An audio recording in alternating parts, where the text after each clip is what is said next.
Chaque fois que tu vis dans la désobéissance, que tu choisis la désobéissance, tu te mets sous la malédiction. Ce n'est pas Satan, c'est le principe de Dieu que tu as violé qui te met sous la malédiction. Temps d'affermissement. Temps d'affermissement, une émission qui vous aide à grandir. Une émission qui vous équipe pour faire face aux défis quotidiens de la vie. Chaque jour, un sujet de méditation. Chaque jour, une solution à un problème. Il faut réunir le courage de vous séparer de la mauvaise compagnie et vous aurez la victoire sur certains péchés. Prenez rendez-vous du lundi au vendredi à 6h30, le samedi à 7h30 et le dimanche à 10h juste. Sur votre chaîne FDM Radio. Pour nous contacter, composez le 084 717 94 84. Le 84 717 94 84. Temps d'affermissement, un programme du centre évangélique La Borne Bakwadianga. Bien-aimés dans le Seigneur, Shalom. Ce matin, nous bénissons le Seigneur qui permet que nous puissions nous retrouver encore. Je suis sûr que nous sommes bénis par cette nouvelle série, Pasteur, j'ai un problème. Dans les questions que nous avons reçues pour aujourd'hui, il y a des questions très importantes. Et cela nous permet, si vous acceptez, que nous puissions aborder un aspect très important. J'aimerais lire cette question et puis après nous allons prier et aborder notre émission. Bonjour papa, c'est Philippe Nkongolo Abipemba, s'il vous plaît. Pasteur, vos prédications me fortifient et je vous demande de nous donner encore de la clarté. Comment réaliser des projets constructifs? Merci beaucoup et bonne journée. Nous allons prier. Éternel, notre Dieu, nous te bénissons, nous te rendons gloire et grâce. Merci pour ce moment. Bénis chaque auditeur et auditrice. Laisse que ta parole soit une lampe qui nous guide et qui nous éclaire. Au nom de Jésus, nous avons prié et nous disons Amen. Alors aujourd'hui, nous allons parler de Pasteur, j'ai un problème. Et le sous-thème, c'est mes projets n'accrochent pas, mes projets ne réussissent pas. Que dois-je faire? Nous allons aborder cela et puis après nous allons prendre le temps de répondre suffisamment des questions. La question du frère Philippe est une question très importante à laquelle nous devons réfléchir. Pourquoi nous faisons souvent des projets et que ça ne marche pas? Parfois je rencontre des personnes qui disent « Mais pasteur, j'ai même prié. Pasteur, j'ai fait ceci. Pasteur, j'ai fait ceci. Mais tout ce que j'essaye de faire, ça ne marche pas. Tout ce que j'essaie de faire, ça ne progresse pas. Quel est donc mon problème? » Nous allons tirer les réponses à cette préoccupation du frère, qui est certainement la préoccupation de plusieurs. J'ai un problème, mes projets ne marchent pas. Du livre de Néhémie, de l'histoire de Néhémie. L'histoire de Néhémie, c'est l'histoire d'un projet qui réussit. Alors nous allons voir quelles sont les leçons importantes que Néhémie peut nous apprendre en ce qui concerne les projets. Nous allons lire le verset 1er, le chapitre 1er à partir du verset 4. Le chapitre 1er à partir du verset 4. Lorsque j'ai entendu ces paroles, je m'assis, je pleurais et pendant plusieurs jours. Je pris le deuil, je jeûnais, je priais devant le Dieu des cieux. Et j'ai dit, ah éternel Dieu des cieux, Dieu grand et redoutable, toi qui gardes l'alliance et la bienveillance envers ceux qui t'aiment et qui gardent tes commandements, que ton oreille soit attentive et que tes yeux soient ouverts pour exaucer la prière de ton serviteur. Je suis en prière devant toi en ce moment, jour et nuit pour tes serviteurs les Israélites, en confessant les péchés des Israélites, nos péchés contre toi. Moi et ma famille, nous avons péché. Pour comprendre le contexte, c'est que Néhémie travaille dans la cour du roi et il apprend la désolation qu'il y a à Jérusalem. Alors il est abattu, il se met à prier et l'histoire nous révèle et nous montre que Néhémie va former dans son cœur le projet d'aller et de rebâtir la muraille de Jérusalem et toute l'histoire même de cette reconstruction de la muraille de Jérusalem, nous la retrouvons dans le livre qui porte le nom de Néhémie. Et nous voyons les étapes par lesquelles il est passé pour reconstruire cette muraille.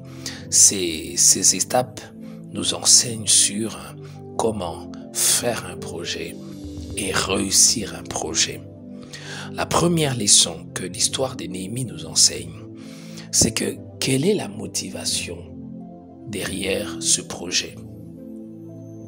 La question de motivation est une question très importante. Beaucoup de projets échouent parce qu'on les commence avec des mauvaises motivations. Qu'est-ce qui vous motive? Pour Néhémie, c'était le fait que la ville où ses ancêtres ont été enterrés, la ville de son histoire, de ses origines, était dans la désolation. Et il voulait apporter une solution à un problème. Il voulait résoudre ce problème. Vous devez bien savoir quelles sont vos motivations. Qu'est-ce qui vous pousse à vouloir faire ce que vous faites? Lorsque vous commencez un projet avec des mauvaises motivations, eh bien, soyez sûr que vous n'atteindrez pas l'objectif que vous vous êtes assigné. La deuxième chose, pour réussir un projet, pour faire un projet qui va produire, c'est de toujours associer Dieu. Associer toujours Dieu. Néhémie est touché, mais Néhémie ne va pas directement reconstruire la muraille. Néhémie prie. Néhémie sait qu'il y avait des choses à corriger, des choses à arranger. Le peuple avait vécu dans le péché. C'est pour cela qu'il commence par se repentir au nom de tout le peuple. Plusieurs projets échouent parce qu'on met Dieu de côté. Surtout quand on sait qu'on a des compétences, quand on sait qu'on peut avoir des relations, quand on sait qu'on peut avoir le soutien de certaines personnes. On a tendance à mettre de côté Dieu. Mais on ne réussit jamais lorsqu'on met de côté Dieu. Vous verrez certaines personnes, ils ont des compétences, ils ont des atouts, ils ont des relations. Pourtant, rien ne marche. Certains ont même de l'argent, on leur donne de l'argent, mais le projet ne marche pas parce que lorsque vous mettez Dieu de côté, vous finissez toujours par regretter, par être par échouer. Alors, ne mettez pas Dieu de côté. Associez Dieu à tout ce que vous faites. Dieu doit avoir une place. C'est-à-dire, si Dieu a une place, vous devez laisser Dieu vous conduire, Dieu vous diriger. La deuxième chose que vous devez faire pour réussir un projet, c'est de savoir ce que vous voulez clairement faire. Qu'est-ce que vous voulez faire? Il y a des personnes qui sont très vagues, qui prient, qui aiment Dieu, mais qui sont très vagues. Ils peuvent vous présenter leurs souhaits. Mais un souhait, ce n'est pas un projet. Il y a une différence entre un souhait et un projet. Quand vous lisez l'histoire de Néhémie au chapitre 2, vous allez vous rendre compte que lorsque Néhémie reçoit les autorisations du roi pour se rendre à Jérusalem, comme il savait ce qu'il devait faire, il a fait certaines demandes au roi. Quand vous lisez Néhémie chapitre 2, le verset 7, il est dit ceci: puis j'ai dit au roi, c'est-à-dire Néhémie qui dit au roi, s'il plaît au roi qu'on me donne des lettres pour le gouverneur des provinces de l'autre côté du fleuve, afin qu'il me laisse passer jusqu'à mon arrivée à Juda, et une lettre pour Asaph, garde forestier du roi, afin qu'il me fournisse du bois de charpente pour les ports de la citadelle près du temple, pour la muraille de la ville et pour la maison où je me rendrai. Le roi me l'accorda, car la bonne main de Dieu était sur moi. Voyez-vous, comme il savait ce qu'il allait faire, il savait ce dont il avait besoin. Vous savez, plusieurs projets ne réussissent pas parce qu'au fait, ceux qui portent les projets ne savent pas ce qu'ils veulent faire. Et parce qu'ils ne savent pas ce qu'ils veulent faire, ils sont incapables de savoir ce dont ils auront besoin. Tu ne peux pas savoir ce dont tu auras besoin si tu ne sais pas ce que tu veux faire. La chose suivante qu'il faut faire pour avoir un projet qui réussit, un projet qui marche, c'est de prendre le temps de faire l'état de lieu. Un état de lieu en rapport avec votre projet. En fait, je suis à quel niveau? Là où je veux faire ce projet, comment cela se présente? Quelle est la situation? Et Néhémie nous enseigne cela. Lorsqu'il arrive à Jérusalem, il ne prend pas le temps d'abord de parler de son projet, il prend le temps de faire une inspection, de faire un état de lieu. Vous voyez cela à Jérémie le chapitre 2, le verset 15, il dit « Je montais de nuit par le ravin et j'inspectais la muraille, puis je rentrais par la porte de la vallée et je fus ainsi de retour. » Plusieurs personnes veulent accomplir des choses, mais au fait, ils ne prennent pas le temps d'étudier, de faire une inspection, de faire un état de lieu. La chose suivante qu'il faut faire pour réussir un projet, c'est de savoir mobiliser des personnes autour de vous. J'ai été frappé, j'aimerais dire impressionné, par une expression qu'un auteur a dit. Il a dit le chiffre 1 est trop petit pour faire des grandes choses. Effectivement, seul vous ne pouvez pas faire des grandes choses. Le projet peut être le vôtre, mais sa réalisation nécessitera toujours d'impliquer les personnes, de mobiliser des personnes. Et Néhémie, au verset 18 du chapitre 2, il s'adresse à ses peuples, il dit « Lèvons-nous et bâtissons ». Et ils se fortifièrent dans cette bonne résolution. Lèvons-nous et bâtissons. Et la chose suivante qu'il faut faire aussi pour réussir un projet, c'est la capacité de continuer son projet malgré les oppositions. Nous avons pris du temps à répondre à cette question parce que j'estimais que c'était une question très importante. Que Dieu vous bénisse. Nous allons continuer avec les autres questions des bien-aimés. Il y a un frère qui nous écrit « Bonsoir cher éducateur, je réponds au nom de Doris Kanda. J'aimerais quand même avoir vos conseils sur le changement de la vie. S'il vous plaît, aidez-moi. » Eh bien, j'aimerais inviter le frère Joseph à un programme spécial que nous avons à l'église La Bonne Bakwadianga. Notre thème est pour que le changement arrive. Et cela, nous l'abordons le dimanche aux 2 premiers cultes. Comme vous le savez, nous avons 3 cultes. Le 3e culte, c'est un culte de renouvellement de l'intelligence. Et nous rappelons chaque jour à participer à ce programme du soir de 16h à 18h30.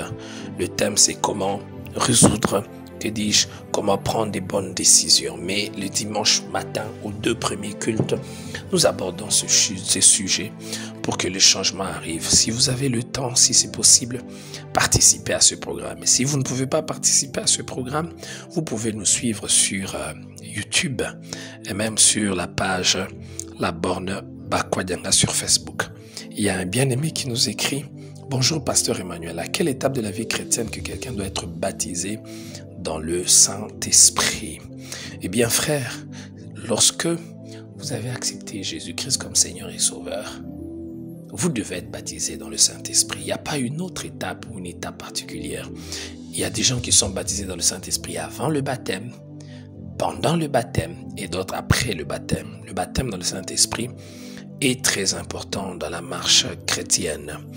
Alors, il me dit, s'il vous plaît, pasteur, priez quand même pour moi que votre Dieu me donne de la réussite.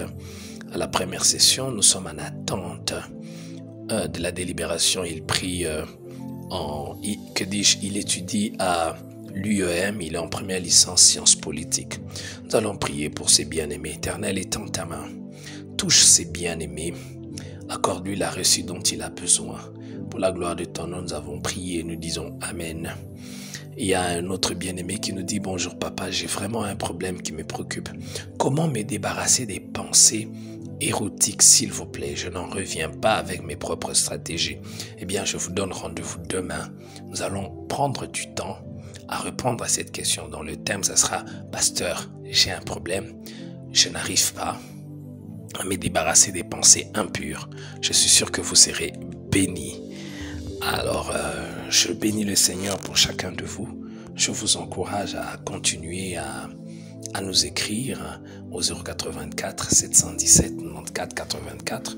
Envoyez-nous vos questions, envoyez-nous vos messages et nous serons ravis de vous lire et de répondre à vos questions, à vos préoccupations et de prier avec vous. Ce matin, j'aimerais que l'on prenne quelques minutes pour prier. Éternel, notre Dieu et notre Roi, chaque matin, tu nous donnes la force d'être debout, de commencer cette journée avec toi au travers de cette émission. Seigneur, nous te prions de répandre ta paix, de répandre ta joie, de répandre ta vie, de répandre ton bonheur dans les cœurs de tous ceux qui suivent cette émission. Seigneur, tu connais chacun. Moi, je ne peux connaître tout le monde, mais toi, tu connais tout le monde. À quel niveau chacun se trouve, quel genre de besoin chacun a. Je te prie, Seigneur, de tenir chacun par la main. Il y en a qui hésitent, il y en a qui tâtonnent dans la vie, qui ont besoin de plus de sécurité, qui ont besoin de plus d'assurance. Seigneur, je te prie de leur accorder cette assurance, cette paix que l'on ne peut obtenir nulle part ailleurs. Éternel, nous te prions pour ceux qui se sont découragés. Tu connais combien se découragent et veulent baisser les bras, veulent se séparer de toi, veulent prendre la mauvaise voie, peut-être à cause de peines qu'ils ont, peut-être à cause des difficultés. Je te prie, Seigneur, d'étendre ta main, de le tenir afin qu'il ne puisse point s'éloigner de toi. Que ta grâce abonde et surabonde encore dans les vies. Au nom de Jésus, nous avons prié, nous disons Amen. Bien-aimés, que Dieu vous bénisse. Comme nous l'avons déjà fait, nous vous invitons à notre soirée de renouvellement de l'intelligence. Ne manquez pas, c'est des 16h à 18h30. Et le lieu, c'est le centre évangélique La Borne Bakwadianga, non loin du rond-point de l'Étoile, en diagonale de l'ancienne crèmerie Nyonga. Je serai très heureux de vous recevoir et notre thème est comment prendre des bonnes décisions. Que Dieu vous bénisse, que la grâce et la paix du Seigneur soient votre partage. Au nom de Jésus, nous avons prié et nous disons Amen.